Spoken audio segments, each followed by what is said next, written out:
Welcome to Wellness Made Easy with Wendy and Kirsten. Hi, I'm Wendy. After I graduated with my master's in wellness management, I started my own company, T2 Coaching, Health, Fitness, and Sport. And I'm Kirsten, an athlete, vegan, life coach, and girl mom, running a business focused on helping others create a life they love. We are here to explore all things wellness to help you become the person you've always wanted to be. So if that's why you're here, open your ears and your mind as we tackle the world of wellness together.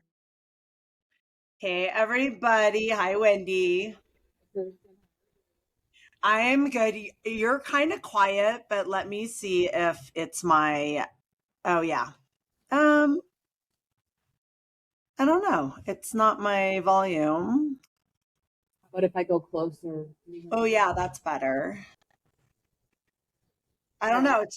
And it might sound good to everybody else. So we're just going to roll with it. Roll with it. Roll with it. Theme of the year. I know. So for some reason, this has never happened before, but when your picture comes up, your name says Wendy R. Mater instead of, it usually just says Wendy. What's your middle name? Renee, how are you? Oh, mine's Robin. So we have the same letter. Yeah, yours is Robin. And I always see Kirsten Robin. Yeah. Yeah. So it was funny because I was like, I've never noticed that because yours never has said Wendy R. Mater. It always just says Wendy. Yeah. Interesting. Weird. How are you? Good. You're good? Good. Now, a lot like I'm not caught up in, the first week of the year, couple weeks of the year, and, people are vacations all the time. And that's what I'm experiencing with a lot of athletes I coach. It's not for me because my schedule is usually this, it's a little more relaxing over the holidays, but at the same time, I'm still working every right.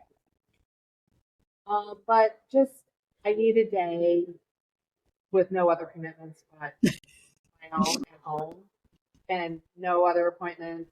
No, I just need a day. Yeah, that's exactly what I need because I am very, very overwhelmed. And Cora just went back to school yesterday, thank goodness. So that helps. But now I'm like catching up from that. And if any of you guys work in any sort of health or fitness industry, it's just kind of busy right now.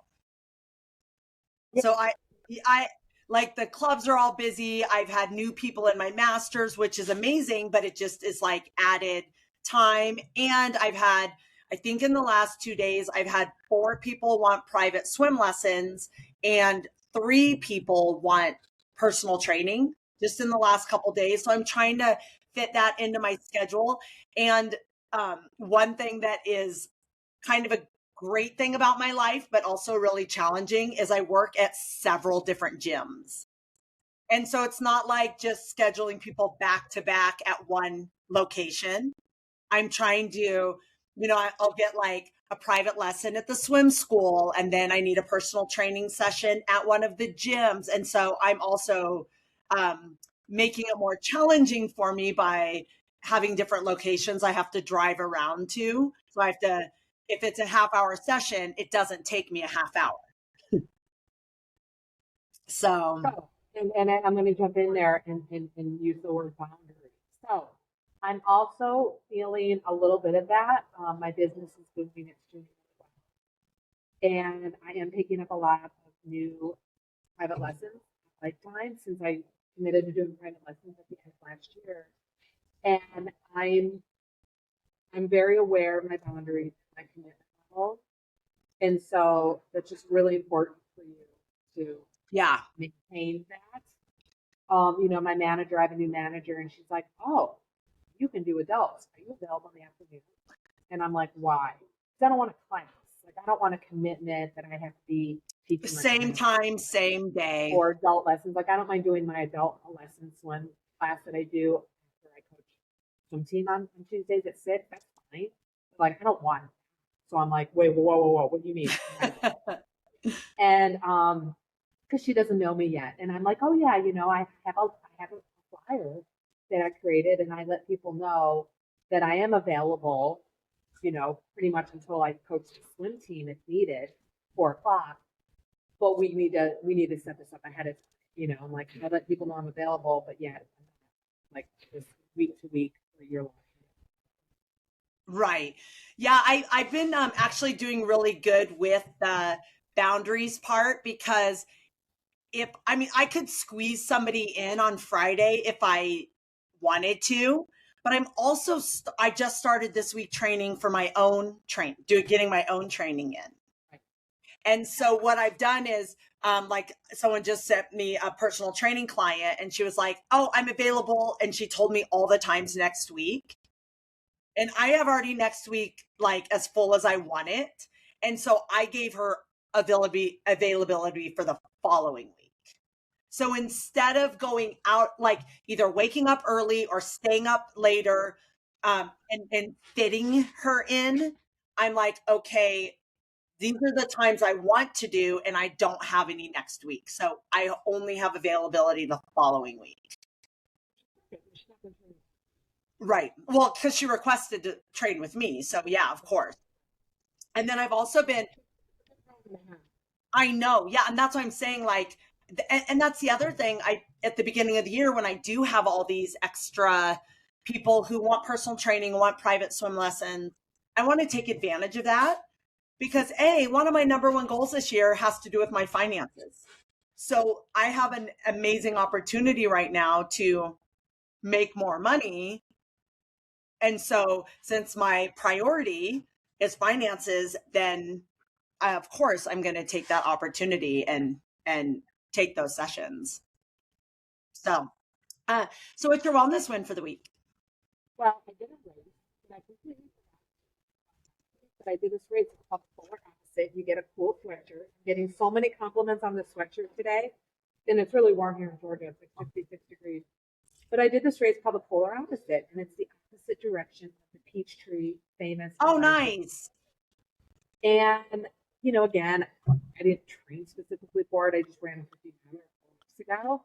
So I wasn't really quite sure how it was going to go, but it's, you know, I knew the first 3 miles were going to be rolling downhill. The last 3 miles were going to be rolling uphill. And I did really well. Like, my goal was to break 44 minutes, and I did 43:56. Oh my gosh, that's amazing. And I'm like, people say it's more net uphill going this way and people say they always go slower. It's the second year of it, so it's not like people know a lot. But right. Anyway, the wellness win was not only my time, but the wellness win was I went alone and I navigated my way in downtown Atlanta. So usually, like when we do the Peachtree Road Race July 4th, Don and I get a place to stay at the finish line at Lenox Square. We stay there overnight. It's like our little once a year, you know, thing that we do. And then we walk, I warm up a half mile to the start. And we do the road race point to point, and then we get on what's called MARTA. And that takes us, you know, it's another navigational thing that takes us to the start line where our hotel is. And then we take a nap, and then we go home. This time we started at Piedmont Park, which is the end of the road race. So we started at Lenox, and we ran to Piedmont. So I wasn't picking up my pocket until race morning. So I'm like, oh, you know, I don't want to park at Lenox, finish line, take a MARTA, and then get timing wise. So I'm like, I have to park at Piedmont Park. It's going to be really crowded. Oh my God, what if I can't get a parking space? And my anxiety, I'm directionally challenged, and I get this anxiety all week. All week, I'm doing this research. Where's the best place to park for free? Because you're in downtown Atlanta. Most of it's like private parking, paid parking, yada, yada. So I figured it out. And I talked to a new client of mine the day before, and she's like, are you familiar with Monroe Street? Park off of Monroe Street. I'm like, okay, I'm not familiar with it, but I'll figure it out. So I ended up parking on the side street. It's free, behind 2 other cars. It was free. I got there like 2 hours early. I was fine. So then I'm like, all right, it's really dark. Where in the park do I take out my packet? So I'm like Googling on my phone, Piedmont Park. It took me on this 1.5 mile adventure that I'm in the park, and I'm like, I don't see where packet is. So then I ran into someone, I followed them, and I'm like, okay, you know, an hour before my race, I picked up my packet, I'm good, I'm overdressed. So then I jogged back to my car to make sure I knew where my car was. I jogged back to my car, take off my clothes, get what I needed, and then I get to the start, 10 minutes to go, I get in line for the bathroom, did the bathroom, got to the start line, boom, I'm off. Felt pretty good. Finished the race. It was drizzling like most of the time, so I didn't want to like hang out. My sweatshirt, which was perfect because I didn't have a drop bag or anything. I'm like, I need something warm. Navigated my way back to the MARTA, used my MARTA ticket, and I was in the first wave, so it wasn't crowded. Thank God I get crowd anxiety. And then made my way back to the Midtown MARTA station, and then I had a 2-mile run back to my car. And I'm like, oh my gosh, like I did it. Like, you're like, I did this. That was a big, people don't understand that. That was like a big deal for me to do this by myself because of the very few times I do get anxiety. It has to do with like navigation and being directionally challenged and all that. And the fact that I did that, plus I got in all these extra miles besides my 10K.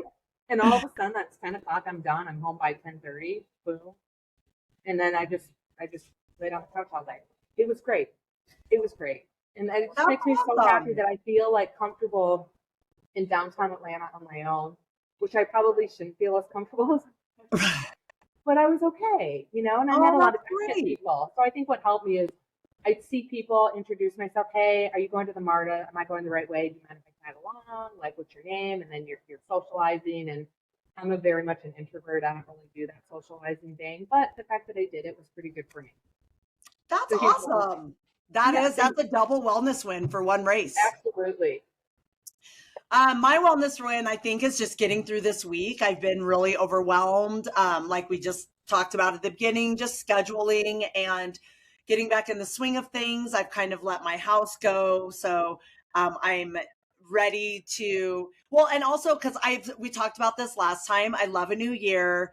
We've talked about this the last 2 weeks. I love a new year. I get excited. So I start a bunch of new things. And when you start a bunch of new things, you guys, you have to schedule time to do all the new things. So like I'm budgeting. I'm not budgeting yet. I'm seeing what all my income and expenses are so I can start a budget. And that takes 10, 15 minutes every single day for me to write all these expenses down, write my income down. And I get paid every day in some way, and I expend money every day in some way. So putting them in categories and organizing it. So all the things I'm adding, plus like we talked about with like the New Year's people in the fitness and coaching industries. And so I think making it through this week, I just feel like proud of myself. And I started my official training this week. I'm 12 weeks out from my first race, and just adding biking and running back in has been very physically challenging. And I started meeting with this girl. We either meet before or stay after jujitsu, and just we've been working on some things together. So that added some thing. Anyway, I have all this. If you guys are watching, my whole chin is like gi rash from getting choked out in jujitsu. Because if you lift your chin, they're going to choke you. So you have to keep your chin down. And so it's all like rubbed raw from me trying not to get choked out. Well, I started smiling when you said you let your house go, because my car, I don't really own a lot of clothes. They're all workout clothes. So my car is like full of all my workout clothes, like everything I own, because I've been, my mom lives so close to Lifetime. I've been seeing her a lot. So I leave at 6 o'clock, 5 o'clock in the morning, and I bring a bunch of clothes because I don't know what to expect with weather. And then, I coach the kids. So I got to have my coaching clothes, my workout clothes, regular clothes. And it's just been building up. Like this morning, I'm like, where are all my clothes? Oh my God, they're all in my car. And when I after my workout today, I was going to my mom's, and I undid a locker, and I opened my locker, and I'm like, that's my stuff, but that's not the stuff I brought today. I had a locker full of like 3 bags, all these clothes, 2 pairs of shoes that I left here on Tuesday, because I met my mom here on Tuesday and did a workout with her. So I'm like, oh my God, I didn't even know I was missing all this stuff. And I found it. So then I'm like, okay, well, which locker did I use today? And then I'm like, I think I used this locker right next to it, and my combination didn't work. So I had to get the locker room attendant to open it up for me. And thank God it was my stuff. But again, the fact that I didn't know I was missing this locker full of stuff from Tuesday tells you I'm a little bit overreaching right now. Right. Yeah. That's what I was feeling like. So when I was getting ready to get on, I was like taking some slow, deep breaths, and because I just got back from the gym maybe 20 minutes before we started. So I haven't showered. I got out of the gym. It was the longest workout I've done so far for months and months. I'm exhausted. I shove some food in my face. And then I'm like, okay, deep breaths, calm down. But my big saving grace is, and it's what I'm most excited about for the weekend, is I don't have Cora this weekend. So you said, I need a day that I can just have nothing planned. On Saturday, that's my day. So I am very excited I'm going to do the 5K, donate plasma, and then just spend time at home. So tomorrow's my day. I'm going to coach the kids in the morning, and then I have a class. I'm doing a defense class, 102 class, and then I'm going home. I mean, as much as I want to go back to my mom's house, because she usually has outings on Fridays, but she doesn't this Friday. I'm going home because I'm going to be in Athens all weekend at a swim meet. So I don't really have, tomorrow's my one time that I'm actually going to have some space to be alone in my house. And I'm I just have to do it. I have to clean up my car. I have to do my laundry. I cannot go out of town and not do all this, activities of daily living stuff. Right. So when we talk about balance, it's not balance every day. It's balance over time.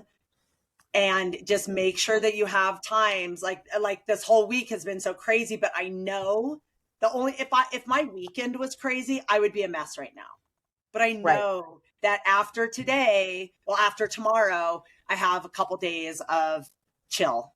Yeah, exactly. And that's my whole thing too, is I knew Friday was going to be the day that I could kind of put things off and say, it's okay. It's okay if you don't get it done today, because we'll get it done. Yeah, that's awesome. Well, Wendy and I, you guys already know this. We are both triathletes. We're both triathlon coaches. We're both kind of obsessed with triathlon. We have been for 30 plus years. And we wanted to talk today about how to get started as a very, very, very, very, very, very beginner.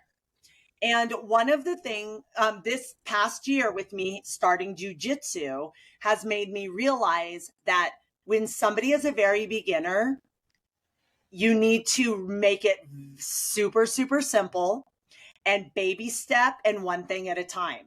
And I wouldn't have thought that before I started jujitsu, because I think when I started triathlon, Wendy and I were both like this. We had no idea. We didn't know what we didn't know, and it was no big deal. And we just went for it and learned along the way.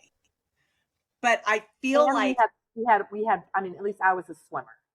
Right. I've been competitive my whole life since the age of 4. Right. So I had that to my advantage.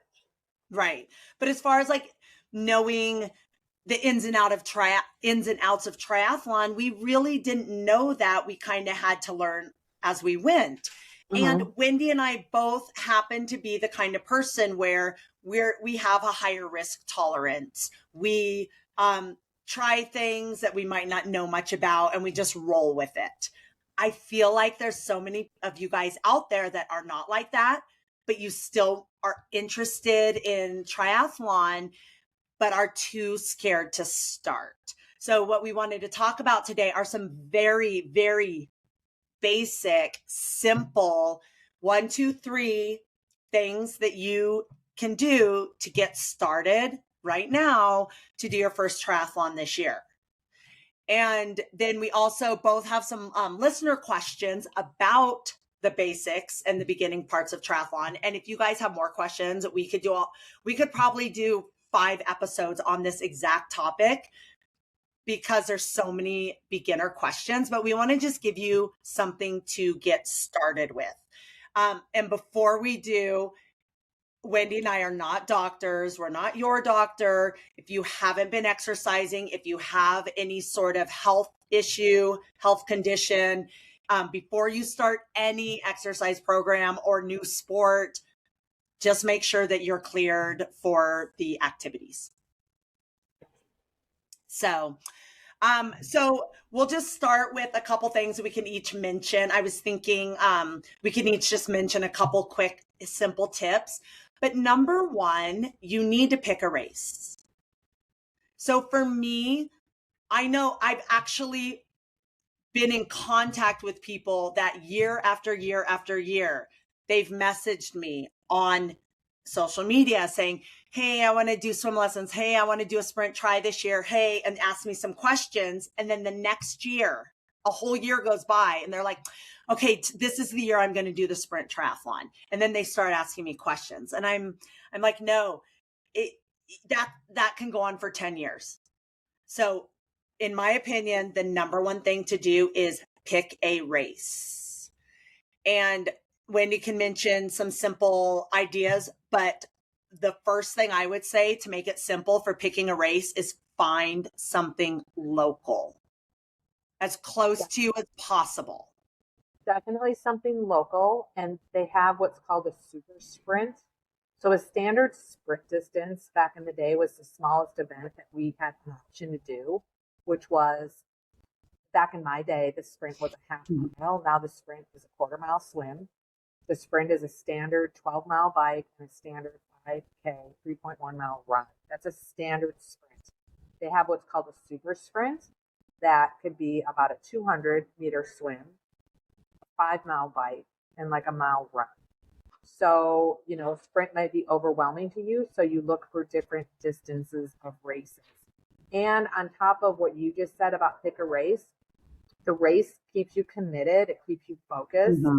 And at the same time, I'm also going to say, first thing you should do is assess your swim ability, assess whether or not you have a bike or you're going to have a bike, and assess your run ability before you pick a race.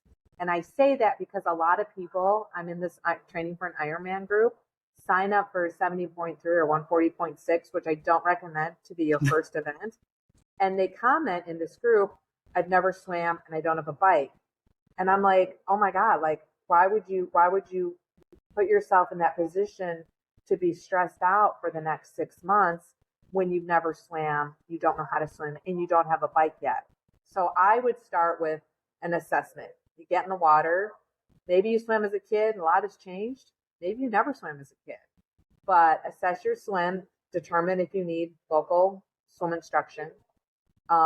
Make sure you have a bike secured. It could be a mountain bike, a cross bike, a road bike. And make sure you can walk. You don't have to run in a triathlon. A lot of people walk. Right.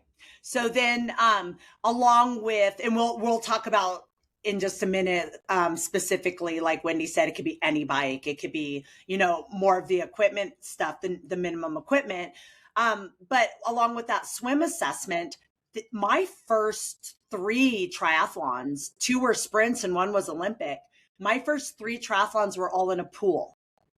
So there's a lot of triathlons out there that are a pool swim. So if you're like, oh, I can kind of swim, but the thought of open water terrifies me, you can find a triathlon with a pool swim.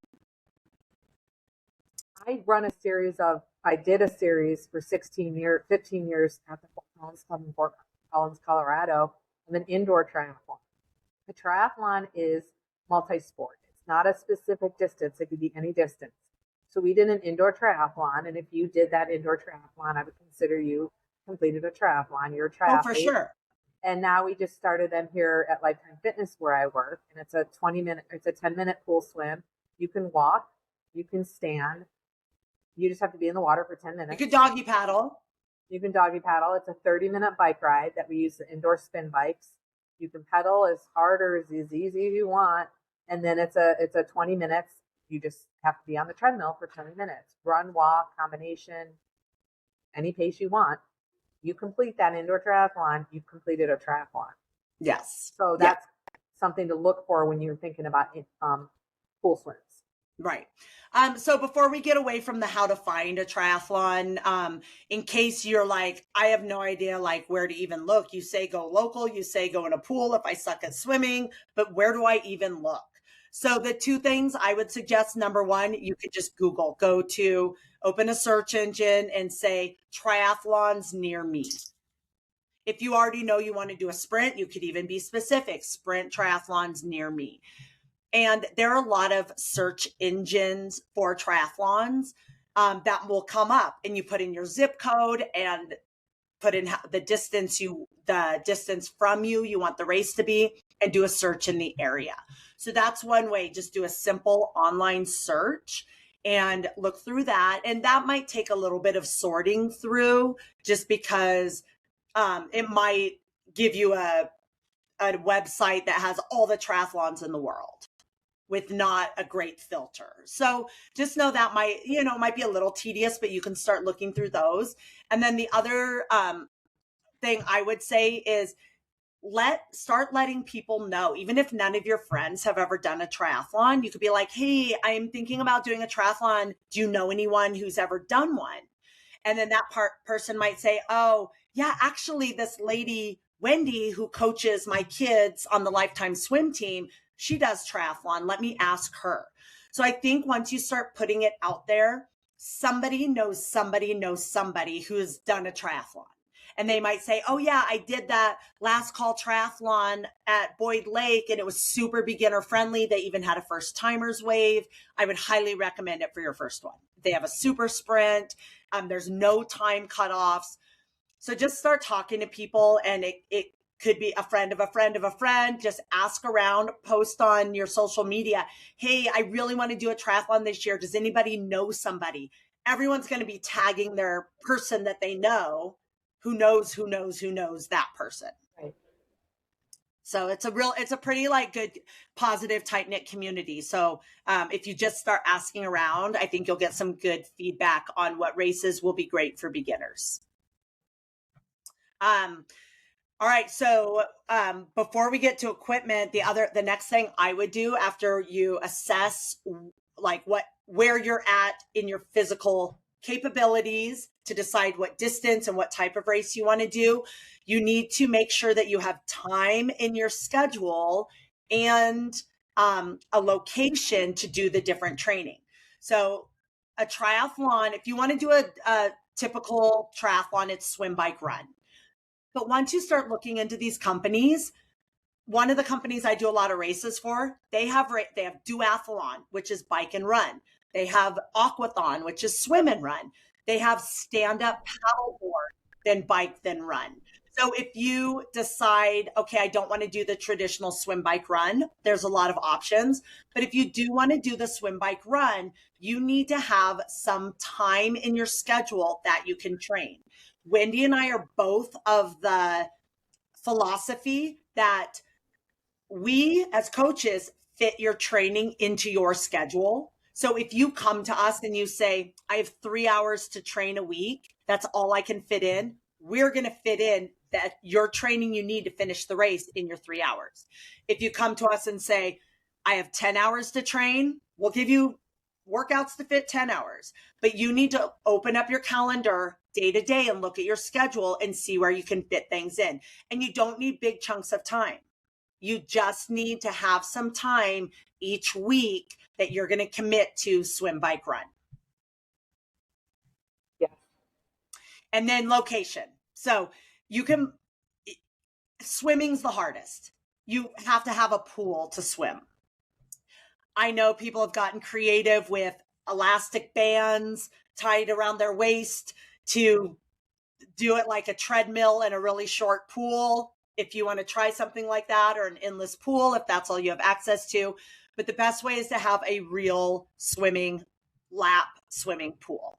So look at rec centers, YMCAs, local health clubs. Almost every health club I know of now has some sort of lap swimming pool, even if it's not a standard 25 yards or 25 meters. Neighborhood pool. So if you're going to be training in the summer, maybe your neighborhood pool is open. And like Kirsten said, it could be 10 yards long, 10 meters long. You can do a lot in a pool, whatever size you have. I mean, like hotel pools, I can figure it out. Right. And I've traveled a lot for races, and I used to travel a lot for my business. My ex-husband and I used to live in an RV. We went to different cities all the time, and I would just open my phone. And this was back when the internet even sucked. And I would Google lap swimming near me, and lots of different options come up. So it's easy these days to find a pool. Most pools you will have to pay for. If it's a rec center, it might be like $3 to $8 per swim, or you could get some sort of punch card, but that's probably the cheapest option if you're just going to swim like once or twice a week. A lot of gyms like the gyms that are like a chain, like Vasa and Choose and Planet Fitness and LA Fitness, a lot of those gyms that have pools around the US are pretty inexpensive as well, like $20 a month. So pool, bike, like Wendy mentioned, you need to have some sort of bike. And to start off, you don't have to have a physical bike. If you have a gym membership, there's bikes at the gym.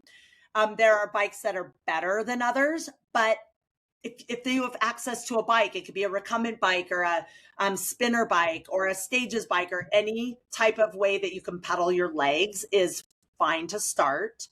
If you don't want to join a gym and you have a bike in the garage, just get it tuned up. And if you live in an area that has decent weather all year round, you can start riding that bike. But like Wendy said, it doesn't have to be a specific style of bike.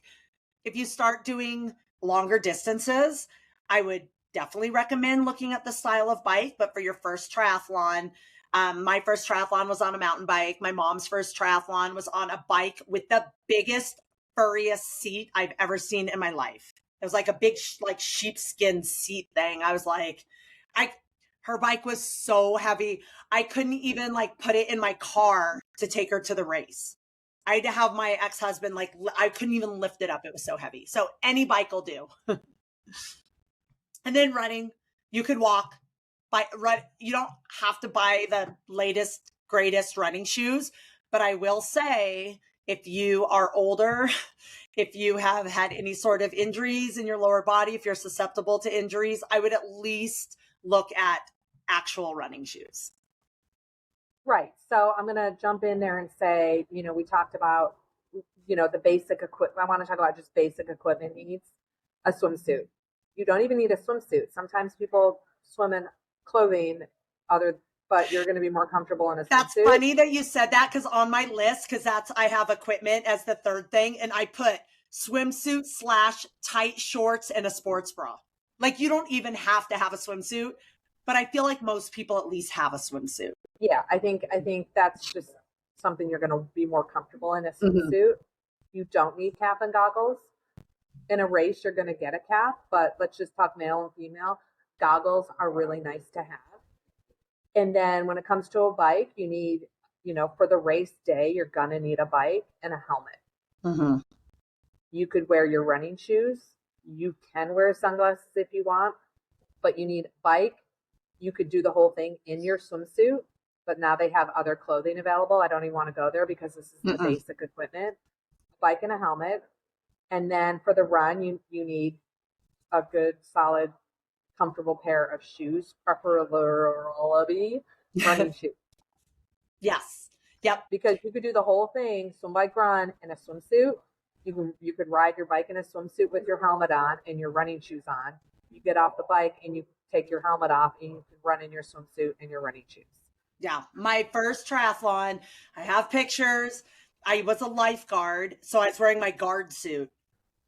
And that's what so I love my first triathlon picture because I did have bike gloves because, like I said, I had a mountain bike. And if any of you guys have ridden a mountain bike, the grips are really textured on a mountain bike because you shift through the grips, and you have to have a tighter grip because you're bouncing all over the place. And so I was wearing my mountain bike gloves, and I didn't want to take them off between the bike and the run because I wanted to save time in transition. So I love my running pictures. It's in my swimsuit and my bike gloves. So what I was a swimmer in college. I wore my Eastern University swimsuit. I put on a big baggy, it was a Lollapalooza. That was a big concert back in the day. Lollapalooza, big baggy white t-shirt. I had my mom's ginormous helmet. I had like dollar sunglasses, pointy sunglasses. And I just had whatever running shoes I wore. And I had a pair of cotton spandex shorts. They were gray. Again, I know this because of pictures. And then the transition to the run was really easy because I already had my running shoes on. I just racked my bike, took my helmet off, and I ran. Yeah. So I wasn't comfortable initially doing the whole thing in my swimsuit, but I did it on a mountain bike, and then I quickly invested in a road bike. And for years, I just wore my swimsuit. Yeah. I have a ton of pictures. Yeah, I have a ton of pictures of me racing in just my swimsuit. Yeah. So, yeah. So that was the third thing I was going to go over is that minimum equipment. And we covered that. So to recap, assess your fitness level and your comfortability to help you decide what type of race to sign up for. Pick a race, make time and find a location to train, and then grab that minimum equipment that you need. And you don't even need all that. Like if you're going to start your biking at the gym and you don't have a helmet, that's okay. You don't need your helmet until you get on your bike outside. But so I think Wendy and I are trying to eliminate all the excuses that we hear people saying of why they can't do a triathlon. They say they want to do it, but they can't because I don't have this, I don't have this, I don't have this, I can't find a time. I hear a lot. I would like when I'm meeting people just in a social network, whatever. Oh, you're a triathlete? I would do triathlon if I could swim. And I'm like, hi, I'm Wendy Mader. I'll teach you how to swim. Right. When do you want to find a time to swim? I'll teach you how to swim. That's not an excuse anymore. That's not a barrier anymore. If you really want to do a triathlon, when your why is strong, the how is easy, and you'll find whatever you need, the person, the accountability partner, the person that's going to help teach you how to swim. Even if it's online, I've helped hundreds of athletes that I've never met before learn how to swim. Right. And if you're listening to this, you have access to me, you have access to Wendy.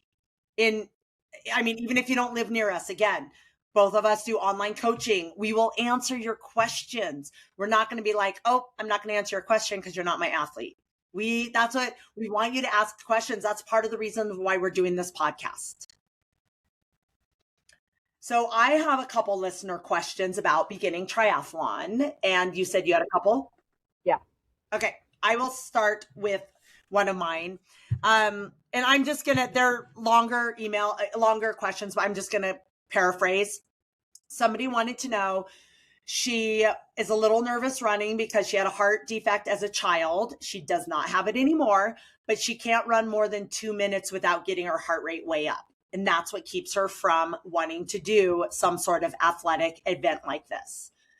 Two things about that. One, Wendy already said it. You do not have to run the run part of a triathlon. My mom has done a handful of triathlons, and she did these before she had her knee replacements. She had really bad arthritis in both knees. She's never been able to run her whole life. She's done, I want to say 4 or 5 sprint triathlons, and she has walked every single 5K. She's still a triathlete. She's still completed 5 triathlons, and she didn't run one single step. So just putting that out there right there. If your reason that you think you can't complete a triathlon is because you can't run, you don't have to run. With that being said, you can build up to, if you're not a runner, or even I'm just getting back into running because I took a couple months off. I've just been running like once every 2 weeks. And I ran this week and my heart rate shot right up when I started running because my body isn't used to running. Right now, Wendy's in great running shape. When she starts her easy jog, her heart rate stays nice and low unless she starts doing some intervals or purposefully picking up her pace or effort. So anyone who is undertrained, as soon as you start running, your heart rate's going to crank up and you're not going to be able to sustain that. But training, and we've talked about this, we could talk about it a little bit more if you wanted, Wendy, but training at a lower intensity will start building up your base aerobic fitness, and it won't be as hard over time, like anything in life. Right. Anything you wanted to add to her question? No, I think, when you start to train and you're using heart rate as to gauge your intensity level, you got to find out what your personal heart rate zones are. they're not really going to follow the standard rule. Like when I had 6 weeks off, due to my broken patella, when I first got on the step mill at level 1, my heart rate shot up to 150 and I took my pulse. I couldn't believe my heart rate was 150 and my effort was, 1. My heart rate was because that was my fitness level. Now, to get my heart rate up to 150, I'm running a 7-minute mile on the road. So, don't like, just really find people that you trust to ask questions to and don't follow what other people are doing. Yeah, perfect. What's one of your questions? So I talked to a guy actually named Brent yesterday on the phone. He wants to do the 70.3. He saw one of my race reviews on another coach's YouTube channel. And so we set up a conversation, and he's never done a triathlon. He has a running background. So we were just kind of talking about coaching platforms, how I coach, what's included, et cetera. And I encouraged him before a 70.3 to do some shorter races. A lot of people this day and age, there's been an Ironman race for years, but a lot of people don't know 40.6. And I think I'm in it for the longevity. I've been doing it for 31 years. And I think for longevity in the sport, number one, you have a strong why.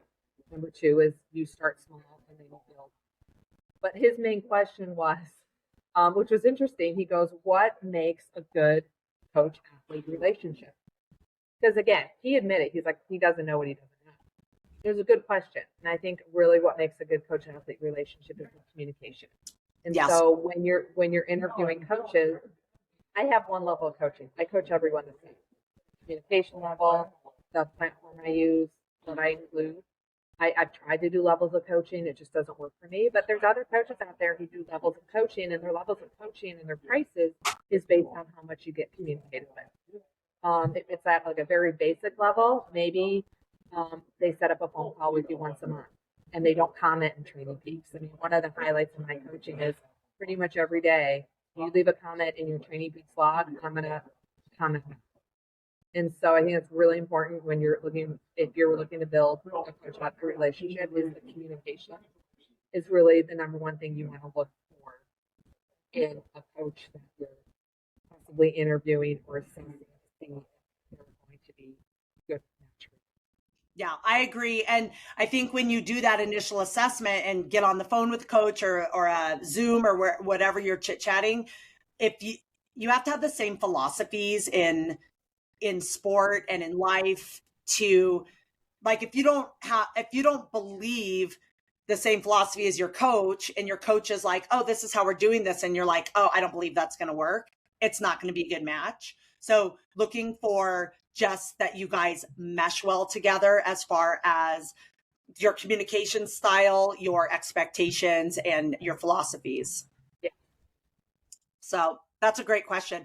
One thing I wanted to mention, that in that question, he had said, you talked about like doing shorter races or doing races before the big race.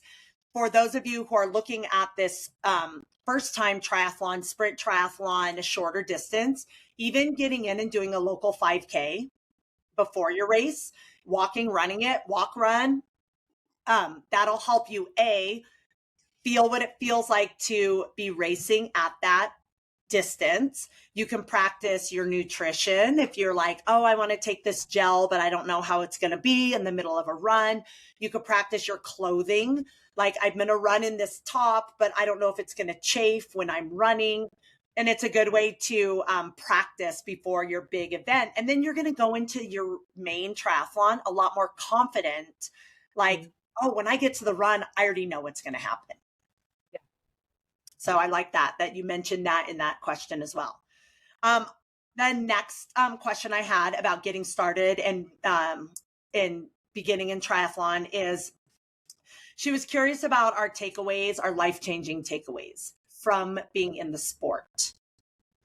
And I think this is really important, you guys, because Wendy always mentions if the why is big enough, the how is easy.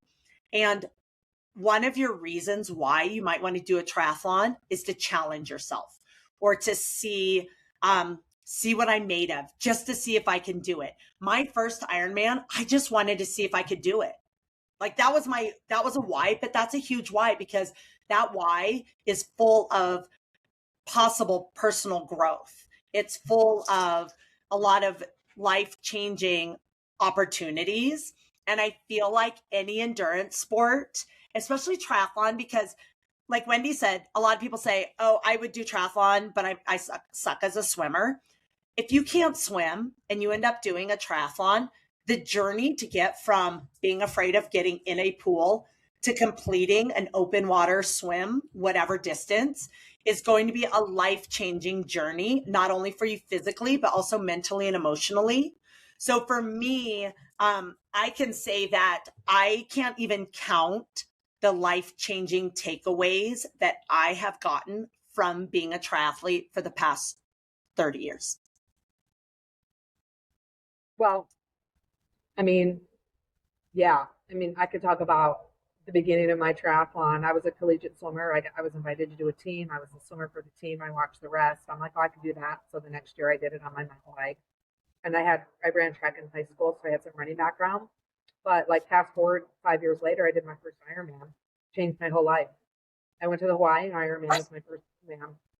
And I got 10th in my age group. And I'm like, oh, top 5 make the podium. I want to make top 5. So my whys were changing and evolving, and my whys are still changing and evolving. But if I didn't do the Hawaii Ironman in 1997, I don't think I'd be here. I'm not going to be the same. I'm always going to be the same person, because in 1999 was my first initial stab at coaching people. You know, people knew I was the triathlete. They wanted to learn how to swim. They wanted to swim better. And then I started on a paper pencil, started writing them training plans. And so definitely it's been a life altering experience for me. That Ironman it was that one Ironman that probably just changed the course of my career and everything that I do now. And I owe it all to swimming, because I was a swimmer and I got invited to do this team thing. But if I never got invited to do the team thing, would I have ever done a triathlon on my own? Probably, maybe not. Right. And Wendy and I met through triathlon. Right. We might not have ever been friends because we didn't have any, it was just happened to be you married Dawn and I was friends with Dawn, and that was just the bonus.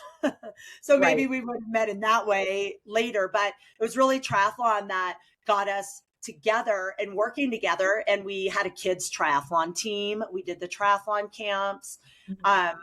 We did the indoor triathlons. I came to every single one of the indoor triathlons. And, that's how, I wouldn't have some of the lifelong friends I have if it wasn't for triathlon. So I would say, I can't, like I said, I can't even start with the takeaways, or we would be here for another hour. But just know there's many, even, my mom, she's done, like I said, 4 or 5 sprint triathlons. That was years ago. She hasn't done anything like that in 20 years, but she still tells people all about it. She's like, I did a triathlon, and her doing a triathlon has motivated people who I know, like Edie. When I met Edie, the only reason she did a triathlon is because I told her my mom had done a triathlon. Right. I had this intro question thing at the gym where I'm like, if you're interested in triathlon, come to the fitness room at 3:00 on Friday, whatever, and ask me whatever questions. It's like Q&A. She came with her friend. I can't even remember her friend's name now, but they came and they were, I don't know. I can't remember how old. They're older than us, but they weren't as old as my mom at the time. And I was like, my mom has done sprint triathlon. My mom didn't know. She could swim breaststroke, but she didn't know freestyle. She has this giant heavy mountain bike that I was telling you about with the big cushiony seat. And she couldn't run at all because of her arthritis in her knees. And so the fact that I told Edie that my mom did that, she was like, so then Edie and her friends signed up for that Danskin sprint, and they ended up doing years and years of triathlon as well. Yeah. So it's really awesome. All right. Did you have any other? I have one more really quickly because I got to go. Okay. But my last question, and it's not a question, but it's probably pretty common. How long does it take to train for your first triathlon? Yes. Now, I created this 8-week beginner sprint triathlon that's free. I could put the link in the show notes. It might be probably on my website. It's a free 8-week triathlon program that has about 3 hours of training a week. That may or may not work for you. Like if you can't swim, you may need a lot longer than 8 weeks to learn how to swim. If you don't have a bike, you may need longer than 8 weeks until you can get a bike. So it's just a template, gives you an idea of what it takes from my perspective and my years of coaching to do a sprint triathlon. 8 weeks is not a lot of time, but a lot, it just depends on where you're at. So it doesn't matter how long it takes. Whenever it takes, as long as what you need to be comfortable and feel good about signing up and completing your first triathlon. Yeah. In a lot of times, you don't know how prepared or unprepared you are until you cross the finish line. So, right. So you don't want to wait too long, because that confidence may not happen until you cross the finish line. But it's just a general question that I think a lot of new people are going to have about the time frame. And I got like 2 more minutes. Okay. Because another question that say along those lines is people say, how many hours a week do I have to train? And we kind of mentioned that, but I would say as long as you can get in, if one time in the pool, one time on the bike, one time on the run, at very, very minimum, you can work up to finishing your sprint triathlon. Agree. Totally 100% agree. Yeah. All right. Really quickly, what are you looking forward to in the next week? I knew you were going to ask me this question. I'm going to Athens for a swim meet, and I stay overnight. And so I don't know. I just love hotels.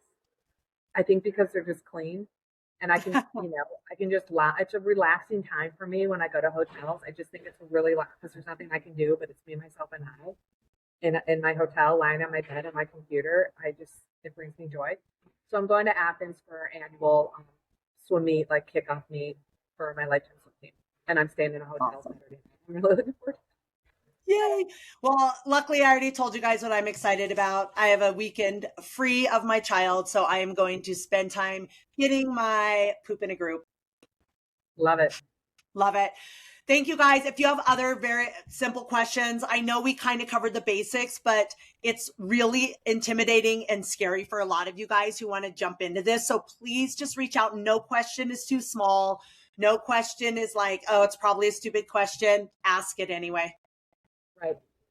Awesome. All right. We'll see you guys next time. Thanks for being here. Bye. Make it a great day. Bye.